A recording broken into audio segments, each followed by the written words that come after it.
তো বেশ বেলা করেই ঘুম থেকে উঠি, রোদ্দুর একদম ঝলমল করছে, সেই টাইমে আমি ঘুম থেকে উঠেছি। উঠেই কিন্তু বাসি কাজটা সেরেই প্রথমে আমি স্নানটা কমপ্লিট করে নিয়েছি। আর আজকে বেশ এক সপ্তাহ পর আমি মাথায় শ্যাম্পু করলাম। এই কদিন না শ্যাম্পু করার একদম ঠিকঠাক সময় পাচ্ছিলাম না, সেই জন্য। আর শ্যাম্পু করতে গিয়ে হয়েছে আর এক সমস্যা, ট্যাঙ্কির জল পুরো শেষ হয়ে গেছে। আবার সেই ভিজে অবস্থায় বেরিয়ে এসে জানো তো আমাকে আবার মোটর চালাতে হয়েছে। তো যাই হোক, গরম গরম ছিল জলটা, অসুবিধা হয়নি। আর বেশ কিছু জামা কাপড় ছিল, সেগুলোও কেচে ধুয়ে দিয়েছি। আর এই যে দেখতে পাচ্ছ ব্যালকানিতে কি সুন্দর টানা রোদটা উঠেছে। আর এই যে জামা কাপড় মেলে এখানে আমি একটুখানি বসবো জল নিয়ে, কারণ সকালবেলায় এখনও কিন্তু জলটা খাওয়া হয়নি। চা যেহেতু খাওয়াটা বন্ধ করেছি 2-1 দিন, সেই জন্য আবার যে সময় ইচ্ছা করবে চা খেতে সেই সময় তো অবশ্যই খাবো। আর আমার গাছে এত সুন্দর একটা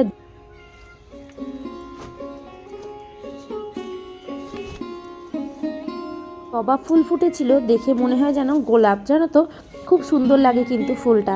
আর দেখো এই যে এখানে কিন্তু জামা কাপড়গুলো মেলে দিয়েছি, তারপরে চলে যাব দোকানে গণেশকে একটুখানি ভোগ দিতে। আর আজকে গণেশকে দিয়ে দিয়েছি একটা লাড্ডু। তো গণেশকে ভোগটা দিয়ে তারপরে আমি ঘরে যাব, গিয়ে অন্যান্য কাজ করব, সকালের ব্রেকফাস্ট করব, জল খাবো, সমস্ত কিছু। আগে তো দোকানের দিকটাও আমাকে দেখতে হবে, তাই না? সকাল সকাল দোকানটা তো তোমাদের দাদাভাই খুলে দিয়ে চলে গেছে। তারপরে দোকানে এসে ঝাড়ু দেয়া, পরিষ্কার করা, ধূপধুনো দেয়া, এগুলো তো আমার ডিউটি, কারণ দোকান যেহেতু আমার, এগুলো তো আমাকে করতেই হবে। তারপরে সকালবেলা ব্রেকফাস্টটা কমপ্লিট করে চলে এসেছিলাম দুপুরে রান্নাবান্না শুরু করতে। আর আজকে করে নেবো পনির। বেশ কয়েকটা পনির ছিল, তো সেটাই ফ্রিজে ছিল, সেখান থেকে বের করে নিয়ে এই যে পনির রান্না করছি। আজকে করবো ফুলকপি আলু দিয়ে পনির, একদম নিরামিষভাবে। আর পনিরটা দেখো প্রায় কিন্তু আমার রেডি হয়ে গেছে, দিয়ে দিয়েছি ওপর থেকে ধনেপাতা কুচি, যেটা খেতে হয়েছিল অসাধারণ। আর এর মধ্যে জানো তো পেস্ট করে দিয়েছিলাম আদা, জিরে, কাঁচা লঙ্কা, সাথে দিয়েছিলাম কিছুটা কাজু বাদাম। কাজু বাদাম দেওয়াতে কিন্তু রান্নাটা বেশ ভালো হয়েছিল। যাই হোক, আমার তো ভীষণই ভালো লেগেছে। জানি না তোমরা কারা কারা এরকম নিরামিষ রেসিপিতে কাজু বাদাম বাটা দাও। রকমের ভর্তা করেছি, এখানে হচ্ছে লাল শাকের ভর্তা, এটা আমি প্রথম করলাম, কিন্তু লাল শাকের ভর্তা। এখানে আছে ছেলের জন্য একটু পনির ভাজা।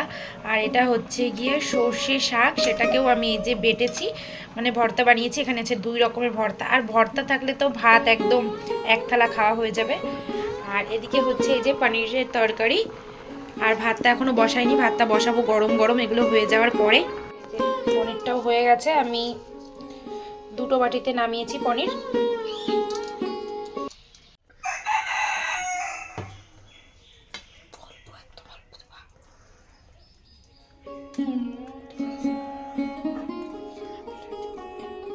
দেখো আমার ছেলেকে কিন্তু ভাতের থালা গুছিয়ে না দিলেও একদম খেতে পছন্দ করে না, সেই জন্য এই যে ওকে গুছিয়ে দিলাম। আর রয়েছে দেখো এই হচ্ছে ছেলের ভাত, এখানে আছে আমার ভাত। তো চলো খাওয়া দাওয়া করে নিই। এই যে হচ্ছে দুপুরের খাবার দাবার নিয়ে বসেও পড়েছি। আর প্রথমেই কিন্তু নিয়ে নিয়েছি সর্ষে শাকটা, খেতে কিন্তু অসাধারণ হয়েছিল। আর গ্রামের বাড়ি এইসব শাক পাতা তো চলবেই রোজ দিন। আর তোমাদের দাদা ভাই শাক খেতে এত ভালোবাসে কি বলবো। আর আমার না শাক হলে হোক আর যাই হোক, পেঁয়াজ তো লাগবেই। আর এই যে বিকেলবেলার টাইমটা দেখো, ওই যে সূর্যি মামা টুকি দিচ্ছে, কি সুন্দর যে লাগছে দেখতে, কি বলবো, যেটা তোমাদের সাথে না শেয়ার করলে একদমই হয় না।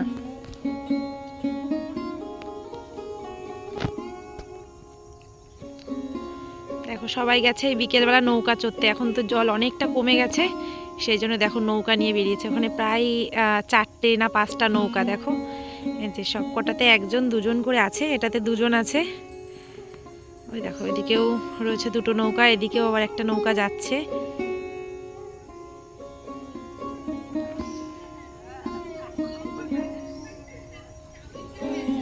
এটাই রয়েছে শুভ্রদ্বীপ। দুঃখের বিষয় আমি কখনো এরকমভাবে নৌকা চড়তে পারলাম না আমাদের এই বিলে।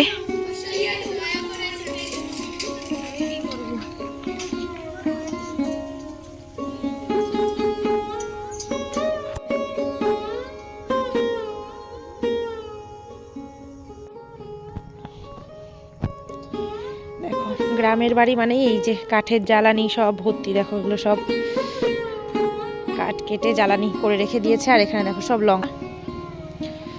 লঙ্কা গাছ, অনেক লঙ্কা ধরেছে।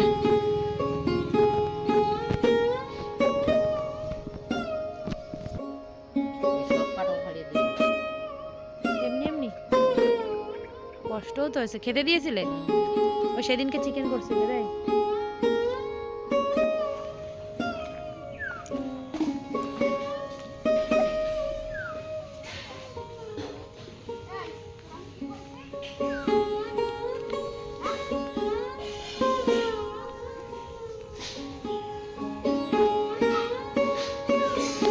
যে সন্ধ্যাবেলার টাইমটায় ছিলাম দোকানের এখানে একটুখানি বসে, তারপরে চলে যাব সন্ধ্যা দিতে। তো এই যে রাত্রেবেলা চলে এসেছি আজকে একটু মোমো বানাবো বলে, তাও আবার ভেজ মোমো।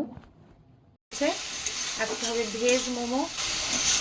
তো এর মধ্যে আছে পাতাকপি, গাজর, বিনস, ক্যাপসিকাম, পেঁয়াজ সমস্ত কিছু দিয়ে ভেজিটেবিলটা ভালো করে ভেজে নিচ্ছি। আর এর মধ্যে দেবো হচ্ছে গোলমরিচের গুঁড়ো আর লবণ, আর কিছুই দেবো না। চলো তোমরা দেখতে থাকো। আর আজকে দেখো ময়দা ছাড়া একদম আটা দিয়ে কিন্তু বানাবো মোমোগুলো, মানে একদিকে রুটিও বানাবো আর একদিকে মোমো বানানোও হয়ে যাবে। সন্ধ্যা হলেই তো কিছু না কিছু খেতে ইচ্ছা করে, আরও ছেলেপেলেদের বায়না বুঝতেই পারছো। তো এই যে এখানে একটুখানি আটা মেখে নিচ্ছি, আর এদিকে মৌসুমি বানাচ্ছে মোমোর বেশ কিছু শেপ দিয়েছে ও, তো আমি বেলে দিচ্ছিলাম আর অন্যান্য কাজগুলো আমি করছিলাম, সেই জন্য ও মোমো শেপগুলো তৈরি করছিল। আর আজকে রাইস কুকারেই কিন্তু মোমোগুলো বানিয়ে নিয়েছি, আটা দিয়ে বানিয়েছি মোমোটা। তো দেখো এই যে মোমো রেডি হয়ে গেছে, সসের সাথে খেয়ে নেব। আর আজকে রাত্রেবেলা এই যে দেখতে পাচ্ছ কত সুন্দর বেগুনটা, এত সুন্দর বেগুন দেখে মনে হলো যে রাত্রেবেলা কিন্তু আজকে রুটির সাথে বেগুন পোড়া খাবো, মানে বেগুনের ভর্তা। সেই জন্য বেগুনটাকে কিন্তু সুন্দর করে পুড়িয়ে নিচ্ছি, আর এর মধ্যে দিয়ে দিয়েছি 4 থেকে 5 কোয়া মতো রসুন। তো রসুন দিয়ে পেঁয়াজ, কাঁচা লঙ্কা একদম কাঁচা দিয়ে তার সাথে ধনেপাতা কুচি দিয়ে বেগুনটাকে মাখবো। আর এই যে বেগুনটাকে পুড়িয়ে নিচ্ছি খুবই সুন্দর করে।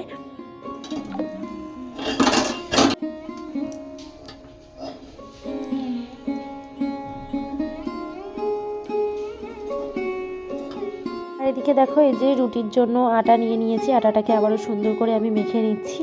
নিয়ে এটা দিয়েই কিন্তু রুটি বানাবো, বেশ কয়েক পিস রুটি বানাবো, যেহেতু 3 জন খাবো আজকে রুটি, আর তেমন কেউ খাবে না রুটি সেই জন্য। আর বেগুন ভর্তা দিয়ে রুটি খেতে কিন্তু খুবই ভালো লাগে। আর আটাটা না খুব সফটভাবে মেখেছিলাম আজকে, খুবই ভালো হয়েছিল আটা মাখাটা যতটা ভালো হবে রুটিটাও কিন্তু তত সুন্দর ফোলে। তো যাই হোক দেখো এই যে ভীষণ ঠান্ডা লাগছিলো বলে সোয়েটারটাও পরে নিয়েছিলাম। আর এদিকে আমার রুটিগুলো হয়ে গেছে সব, আর এই যে হটপটের মধ্যে রুটিগুলো রেখে দিয়েছি গরম গরম খাওয়া হবে। তো এদিকে ছেলেকে দিয়ে দেবো খেতে, আর আমিও খেয়ে নেবো। তোমাদের দাদাভাই আসলে তখন ও খাবে রাত্রেবেলা। তো চলো, এই ঠান্ডার মধ্যে না রাত্রেবেলা রান্না করতে, বাসন মাজতে একদমই ইচ্ছা করে না, তবুও কি আর করার, কাজ তো করতেই হবে তাই না। আর এই রান্নাঘরে আসলে কতবার যে হাত ধুতে হয় সেটা আর কি বা বলবো। আর এদিকে দেখো এই যে বেগুনটাকে মেখে নিচ্ছি কাঁচা লঙ্কা, কাঁচা পেঁয়াজ আর সাথে একটু ধনেপাতা কুচি দিয়ে। যাই হোক আমি না আজকে বেশি করে ধনেপাতা কুচি দিয়েছিলাম, যেটা খেতে আমার ভীষণই ভালো লাগে, জানি না কার কার পছন্দ। আর লঙ্কাও বেশ কয়েকটা দিয়েছিলাম। তো চলো আজকের মতো সবাই ভালো থেকো, সুস্থ থেকো, চলে আসবো নেক্সট একটা ভিডিওর সঙ্গে। ততক্ষণ পর্যন্ত সবাই আমার সাথে থেকো, টাটা।